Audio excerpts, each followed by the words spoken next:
ఆస్ట్రేలియాలో బచర్స్ కొరత ఎక్కువ ఉంది. బచర్ అంటే ఏంటంటే మనకి మీట్ షాప్స్లో మటన్, చికెన్ ఇవన్నీ కొడతారు కదా. మెయిన్గా మటన్, అక్కడ పోర్క్, అదేవిధంగా బీఫ్ ఇవన్నీ కూడా తింటారు కదా. సో అక్కడ అది ట్రేడింగ్ యాజ్ వెల్ యాజ్ అది కొట్టటము ఇదంతా అనమాట.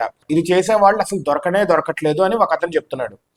ఇతను ఒక బచర్ కోసం అని చెప్పి ఒక జాబ్ పోస్టింగ్ పెడితే 140 అప్లికేషన్స్ వచ్చినాయి.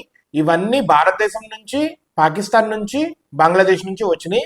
ఆస్ట్రేలియా నుంచి ఒక్కటంటే ఒక అప్లికేషన్ కూడా రాలేదు అంటున్నాడు.